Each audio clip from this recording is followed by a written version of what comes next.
There is magic that happens on the other side of fear. It must be felt to be understood. I don't believe that happiness is something outside of ourselves, something that we gotta go and achieve or discover in the next opportunity or next job, but we all have that inside of us, and it is a point for us to realize that we possess it, we create it instead of looking for it or searching for it somewhere externally. We become the prisoner of our mind, and we have the ability to decide to choose to live a different life, to choose to see a different way. Every day we have an opportunity to start as a new person and not bring the upsets of yesterday into today. The fact that we woke up in the morning, or the fact that we saw a smile, or the fact that our body is working and we can breathe and we can see and speak.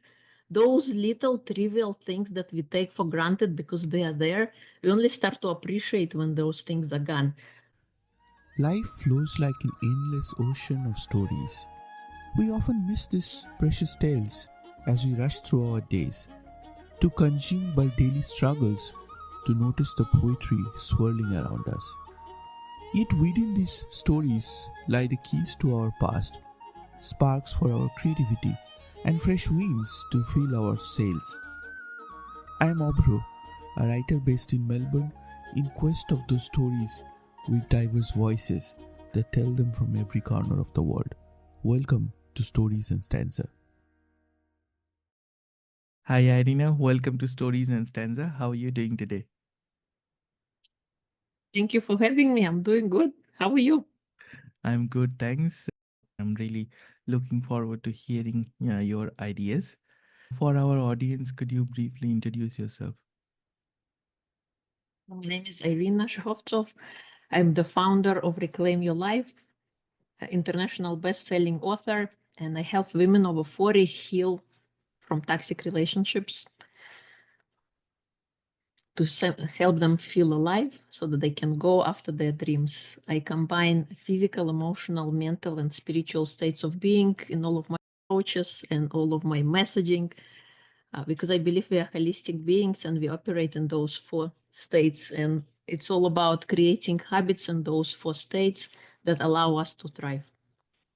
Thank you for doing that wonderful job towards society, towards women, and creating that support space. In my podcast, in Stories and Stanzas, we talk to writers, understand their journey, their messaging in the books, their ideas, etc. And also, we also look into another section which is called Failed With Me, where we look at motivation, inspiration, health, and wellness, wide range of topics.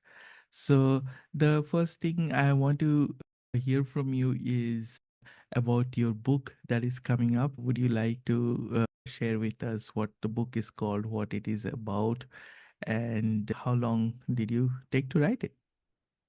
Sure, thank you. So the book is called The Gift Inside, 12 Steps to Heal Unworthiness, Brokenness, and Victim Mentality so that you can find your happy. This has been a journey for years in the making. Like I got inspired back, I think, in 2020. And I wasn't writing all the time, but in the beginning, I started and I was very passionate about it. Then I hit like a little stumbling block towards, I think, when the book was 60% complete and I was judging along, and finally it's ready with a bow tie on it. But it is about healing our brokenness. And what got me started, what got me inspired, is I became a single parent of a newborn and a 5-year-old out of the blue, and I was living in that depressive state of being where I was simply existing. I lost myself. I didn't know who I was, and I was, I was being stuck and waiting for somebody to come rescue, but of course nobody did. So I decided to rescue myself because I realized as I was standing on a train platform one morning, rushing after dropping off 2 kids at different places and missing my train by a second, I just started crying and sobbing because I was so tired of this constant rush of daily commute and always in a rush and not feeling. I was getting closer to my death while I wasn't feeling like I was living. And at that moment, I decided to change. I decided that there's something better about life. We don't just come here to suffer. We come here to have an experience. We come here to be happy. I didn't know how or what or when, but that kind of started the journey.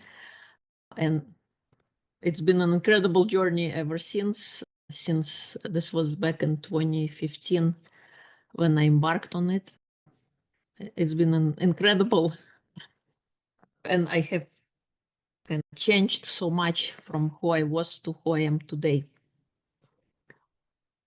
That is so beautiful. I can totally relate to that state because I had some difficult period in my life. In this discussion with writers, I always request them, can they share something from their book? Would you like to read anything from your book? I'd love to. Yes.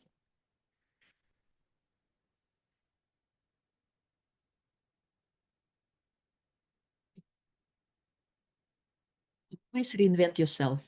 Always try new things, new food, new hobbies, meet new people. That will keep your life from becoming stagnant and boring. And you will have a lot more fun. Lisa Bedrick. As we grow older, we get buried with responsibilities, errands, and commitments.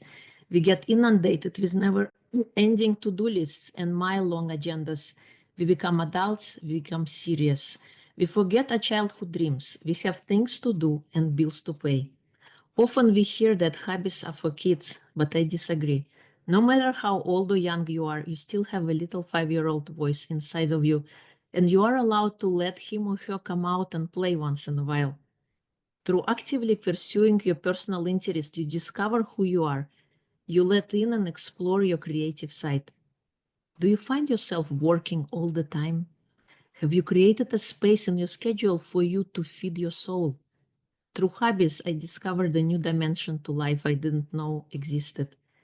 It shows up as a new sparkle in my eyes, a bounce in my step, a breath of fresh air, and the groove or flow that feels aligned with what my heart desires. I've joined Toastmasters Club through my work and embarked on an extraordinary journey of public speaking. Public speaking ranks as high as the fear of death. Joining Toastmasters allowed me to embrace and conquer my fear of public speaking. I have gained confidence and experienced the delicious energy of having an audience at your fingertips, hanging on to your every word. Have you ever done something that felt scary on the inside, but you did it anyway? There is magic that happens on the other side of fear. It must be felt to be understood. It's very Thank you. beautifully written. And thank you for sharing it with us. When you were talking about the book, you mentioned that you were in a state and you thought about being rescued and come out of it, but that Yes. didn't happen for any external factors. So you had that from inside. Can you tell Yes. us about that turning point?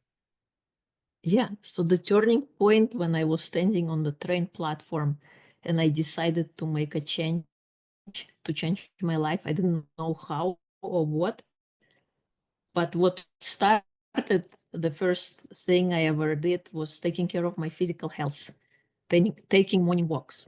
That was the beginning point of me discovering who I was, because I didn't know who I was. I was someone else's mom, someone else's spouse, but after the breakup, after the divorce, I didn't know who I was. So that taking care of my physical health, because there was nobody to take care of me, it was now up to me to start taking care of myself and taking care of physical health. So doing a morning walk, and during those walks, you know how Tony Robbins has the power hour. I would come out and I would recite how I want my life to be, not the current circumstances where I was, but what did I envision, how I envision living, and what would I be doing. And one of the dreams I had that I was reciting was becoming a writer and author.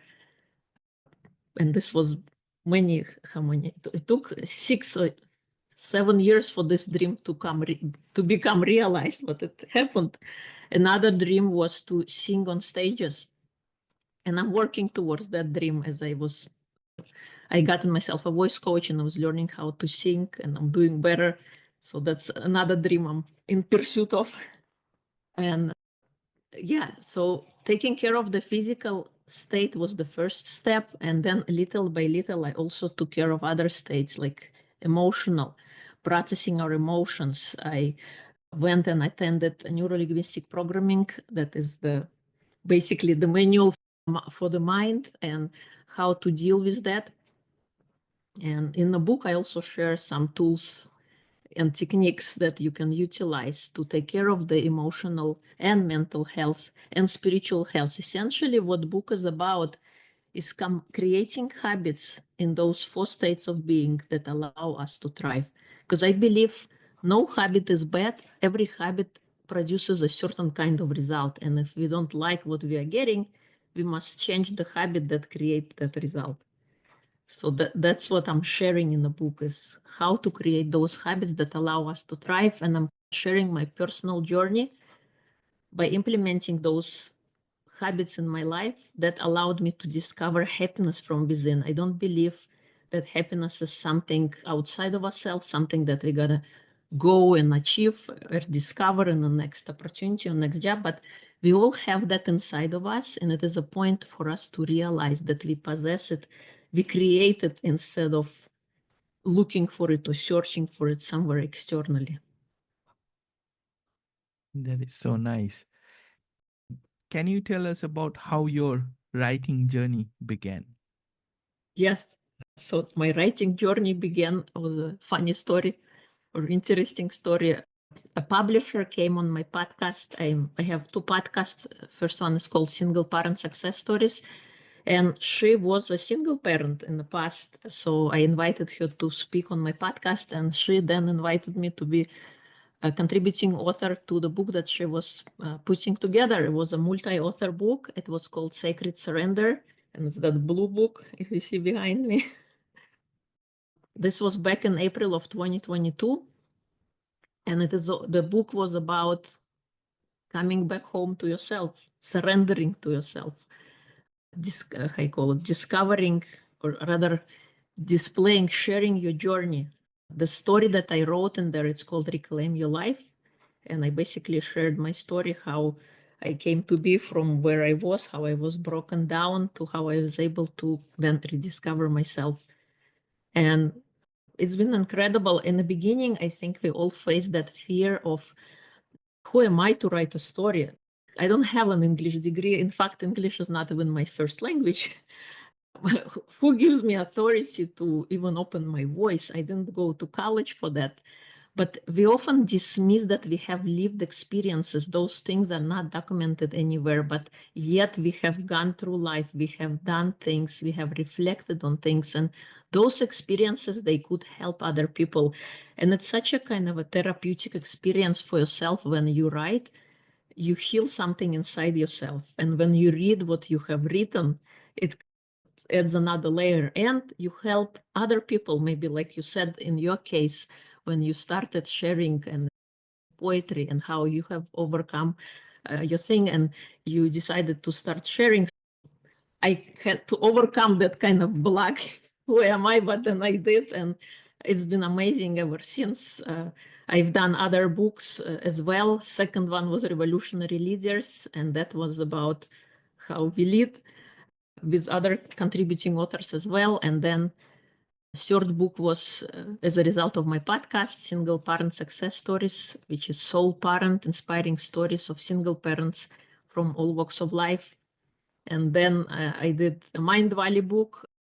It's called Total Health for Extraordinary Living. In there, I contributed a story called 10 Minutes of Joy. As it was all about sharing tools. And I believe, yeah, it's great to have emotional health and mental health, but I believe we gotta flex a happiness muscle and do something that sets our soul on fire 10 minutes or more every day. And then the last one was, the fifth one was again Soul Parent, was volume 2, with other single parents that have been on my podcast. And now this new one is coming out in a couple of weeks. The Gift Inside, the first ever solo book. I will put the links of your books in the episode description so our listeners can find your books. Can you talk about some of the strategies, some of the mental blocks that you try to unpick in your book? I think that the biggest problem we oftentimes face is when we have dealt with some kind of a trauma or some negative experience, we carry it for such a long time. And we have the choice, we have the opportunity to decide, yes, life will happen, events will happen in our lives, but it is how we approach them and how we see them and how long we would hold on to the emotions that they are carrying. So living in the past is one theme in there as well. Is I call it, I believe we gotta be in the present, and we have so many books on that matter.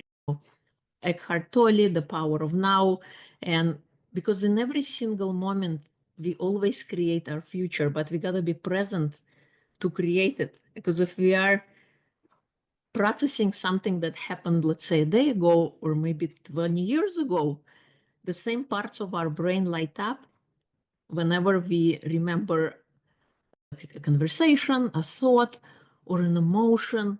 We start to see it and feel it in our body as if it is happening presently. Because for our mind, doesn't matter if it happened 5 seconds ago or 10 years ago, it's all happening right here, right now.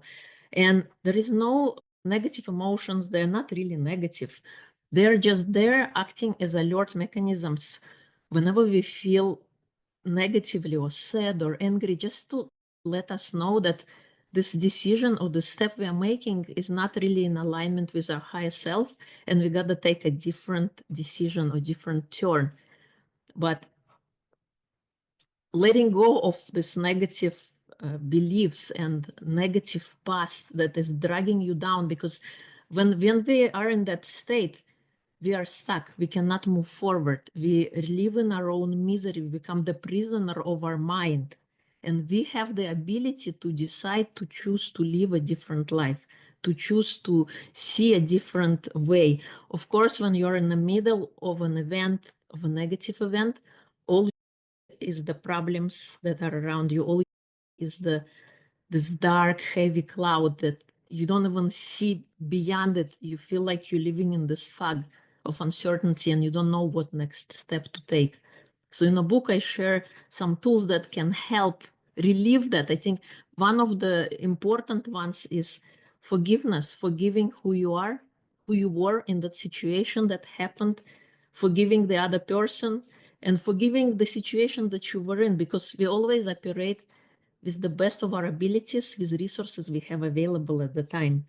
Right now, looking back, if you look back at your history and say, oh, I should have done this or that. Yes, but back then you didn't know what you didn't know. All you knew, you had. And so practicing this forgiveness, I think, is important. And it's not about just old grudges, but let's say you had an argument with somebody today. Don't bring this argument into tomorrow. Let it go.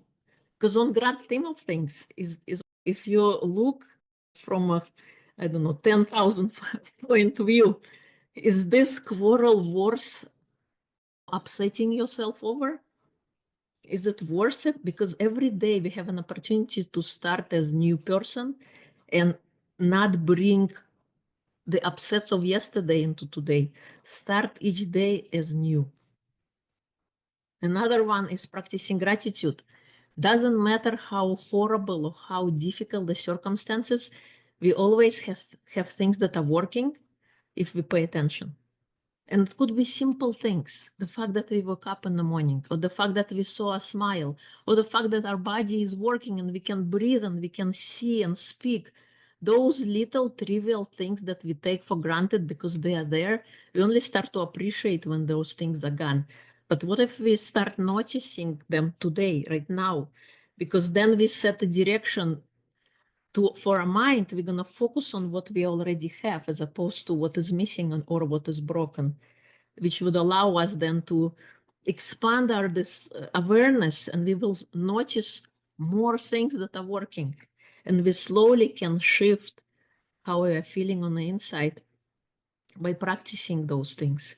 And there are many other tools as well that I'm sharing in the book. I'm sure it'll help the readers who are feeling troubled. And this perfectly aligns with some of the episodes I've done in this podcast. One of my key focus is building true emotional intelligence that can be referred to mental health, physical wellness, and I am sure that the readers will love your new book. We use the word healing quite a lot in today's day and age, and then healing can look very different to different people. You talked about healing from trauma here. What does healing look like to you? And through your book, what is the message that you would like to give to the readers? I believe healing is possible, and in the book I simply sharing my story and my tools. I'm not saying my way is the highway. I'm just offering a reader a possibility and opportunity to see what is available. Sometimes we could be living and not even knowing something exists. So I'm hoping by sharing those tools that it would open the horizon of possibilities. And healing for me, uh, it's in all states of being. So in physical space, let's say if we are not feeling good in our body, what can we do? So I'm sharing things that worked in my personal experience in the book, and it's all about morning routine, how you start your morning, what do you do for yourself, how do you set intentions, and like you said, eating, because it's garbage in, garbage out. And we have this wonderful vessel, our body, that does so many miraculous things. And if we like think of your body as a Ferrari, what kind of gasoline would you put? And how often would you check if the brakes are running, if everything's in order? We take such good care of things that we have, and oftentimes we forget to take care of our body that allows us to experience this life. And then sleep. How many hours do you sleep? Because the morning routine begins the night before. How do you prepare yourself for the day ahead? And then movement, I believe we are created to move. And I think during pandemic, we discovered that we sit a lot, and we got to break out of that pattern because our body needs to have that experience. And then in emotional space, emotional healing, letting go of the past, stop being obsessed with the past, creating hobbies. I believe in hobbies, we discover who we are. Doesn't matter how silly it is, but if it brings you joy, you gotta do that. You gotta do something that brings you joy in your day. Because oftentimes we forget, and I don't know who said that, but they say usefulness is wasted on the young, meaning we go to work, we do the things that we must do, and then we delay what we really truly want to do for the years when we finally retire, and then we'll do something we like. I say no to that. I say do it now, because every single day is a gift. You don't know if you're going to be around tomorrow. And the greatest regret of the dying is not doing the things that they wanted to do and living a life according to other people's expectations of what your life should be like. Your family, your circle of friends. And what if you have this true calling, or what if you have a dream or some idea in you that they don't get, because they don't get the dream, you got that dream? Why don't you go for that dream? Not making the cemetery the richest place on earth, but making our ideas and our dreams, living them here and now. That's so beautifully explained. I like that you have given these references, that physical wellness, then emotional wellness, and then spiritual wellness. We covered more or less the physical and the emotional part. Do you want to talk about the spiritual wellness side of things? Sure, sure. Spiritual wellness doesn't mean religious. It means basically finding your purpose, finding why you are here, what are you doing, and then serving others, finding your gift. We all have unique gifts inside of us, and finding what that gift is and then sharing it with the world in service to others, we suddenly become good enough, able enough, capable enough to take care of our own problem. Because sometimes when we think of a problem, we only think of ourselves. We think we have this problem and nobody else has. But if you're able to help somebody with something that you think nothing about, but for another person, it could be such a great benefit and a great deal, you suddenly would feel enabled. You suddenly would have the resources then to look at your problem. You will have more confidence in achieving that or tackling that fear and doing whatever needs doing. In a book I also share about, you probably heard the concept of ikigai, combining this intersection of 4 things: what you are good at, what the world needs, what you can be paid for, and what is your true calling. So discovering that, and also looking about what are core beliefs and values, because we all have them, and how we see our life is through the prism of those beliefs, and understanding what those things mean to us, and also understanding that we are constantly evolving and living. What matters, let's say today, 6 months from now, your beliefs could change.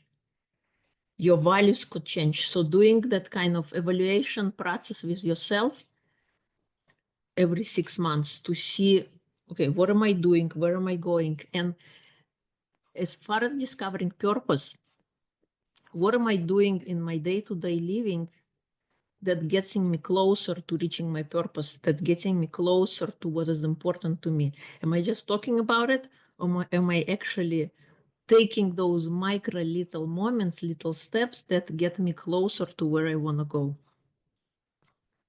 This reminds me of something really beautiful that I heard from someone a while back, that in all our lives we compete with others. We compare what the next person is doing or what my peers are doing, and we get into this unhealthy competition. Whereas our true competition, if it has to exist, it will only be with ourselves. We can only compare where I was yesterday and where I am today. It just reminded me of that conversation. Thank you for sharing that. There's something I usually ask my guests towards the beginning of the conversation, but we have covered all the areas that I wanted to talk about. The idea behind one of the segments is failure. And I wanted to call it Fail With Me because I wanted to say that it is okay to fail. It is absolutely normal to fail. Whereas in traditional motivational series can become very preachy. They can say that you're doing it wrong. And I do not connect with that message. I feel that failure should be very normal. And if we fail, then we learn something. If we fail, then we don't have to feel hurt or ashamed or anything, really frustrated about it. That's one of the key areas that I have focused so far on my podcast. I wanted to hear from you. How does the idea Fail With Me sit with you? I like that idea, and I don't believe in failure. In fact, what we learned through neuro-linguistic programming, failure does not exist. Everything is a feedback mechanism. It is an experience, just like you said. If we didn't succeed in that particular time, we learned something about the experience, and then taking that knowledge, then next time something happens, we can utilize the things we learn and apply them in the next experience.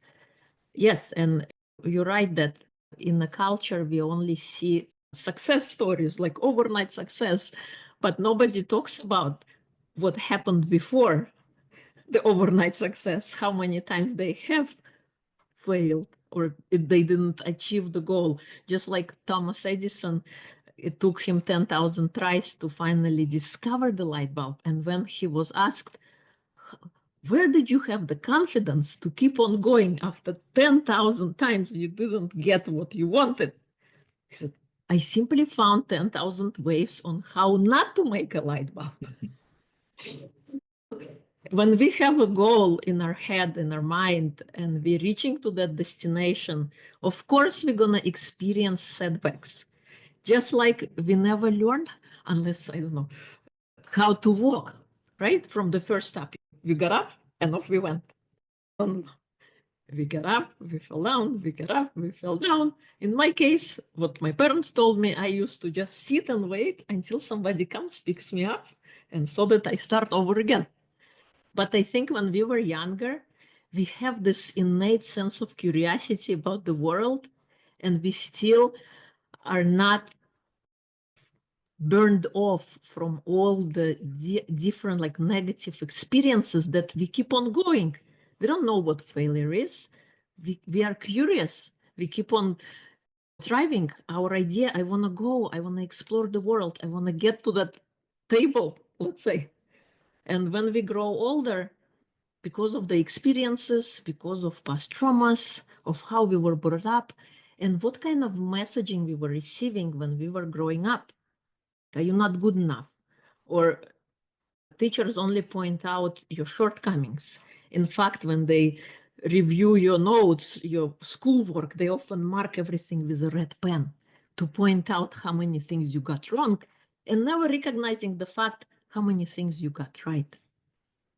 Having all that messaging, all that past, I think then it becomes difficult when you become an adult. Anytime you have an experience, you're bringing this past with you. Oh, it didn't work out before.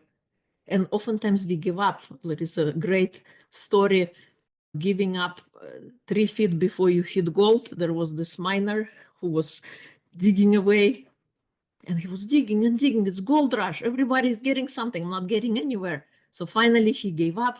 He sold his lot to some guy. And that smart guy who got it, he found an engineer. And engineer went and studied the area and said, yeah, you keep going in this direction. And what do you know? 2 days later, he found a pot of gold. So the other guy gave up. He was doing it for a whole year, while this one came in 3 days, he got where he wanted. So I think it's our kind of prior conditioning that kind of makes it difficult. And our level of curiosity is so not as high as when we were kids, that it is difficult to deal with failures, or we sometimes give up unless we have this clarity where we are moving towards, where we're pushing towards, and not listening to what anybody says, oh, you're never going to achieve anything. Who are you to write a book? Who are you to start a podcast? What makes you this special? Sometimes by doing those things, by persevering, we could inspire people like that, who at first maybe they are naysayers and they're like beating you up, and then they're gonna say, oh, how did you do it? After some time will pass and then you would become successful, then they're gonna come back. But now, when you're still in the trenches of things, oftentimes it's difficult. So that's my take on failure. You explained it so well. I look back and I can totally relate to that. When I was in school and I enjoyed creativity. So whenever I try to write something on my own, my teachers would say, never try that again. You have to write what we expect you to write. And back then, like 30 years ago, at least that was the norm in most schools, that they expected you to write the answers in certain way that the examiners or the teachers wanted to. They said, do not write what you want, do not paint what you want, it's never going to work. That has taken such a long time to overcome that fear, that hesitation. Cut to 30 years later, when I became a father, and my daughter said, dad, can I go and take some art lessons? I said, yeah, for sure. But then, right when she asked this, we were right in the middle of COVID, and there was like absolutely nowhere to go. And like in Melbourne, we had one of the strictest lockdowns and things. So all the classes that we had near us, so that was shut down. So what I did was I said, look, this is your art supply, and I gave her my iPad. Said that, look, you take this and you draw whatever you want. Okay, whatever, anything that you want. And I said, yeah, it's very good, it's very good. And gradually I saw that her art improved and improved. And now she asks me that, when I drew this, it was not so good, why did you say it was good? And I said, so that you draw the next picture. And one day you will see what you want to paint and what you don't paint. I am immaterial in your story. I am just helping you to realize who you want to be. And now she says, doesn't say that I want an art class. She knows that what she wants to draw, and she tries that. And then she knows that, okay, if I'm using this medium, this is how it works, and this is how I will grow, and things like that. So I see that mode of teaching, saying that you have failed or you shouldn't do this, that doesn't work. And which is why I don't follow it in my own practices. I bring up my daughter in a very different world than the one I grew up in. There's a very, just remembered that through the conversation and how you explained this. We have come towards the end of our discussion today. We have talked about a lot of things. We have talked about your books and your strategies, your personal stories. Is there anything you'd like to share with our audience? Thank you so much for having me. And my final words is believe in yourself, no matter what anyone says of who you're supposed to be. We come into this life without any manual, and so do our kids. And we discover on this journey on how to navigate work in progress. You can get them, and then you learn your way. And sometimes what worked for one person might not necessarily work for another. But by sharing stories, by having this platform like you have, you could inspire people who are struggling or who are on a difficult journey by offering a possibility and opportunity and opening up their uh, experience of what is possible. So my message is to believe in yourself, no matter what anyone says. That was a wonderful message. And thank you, Irina, for taking the time to talk to Stories and Stanza today.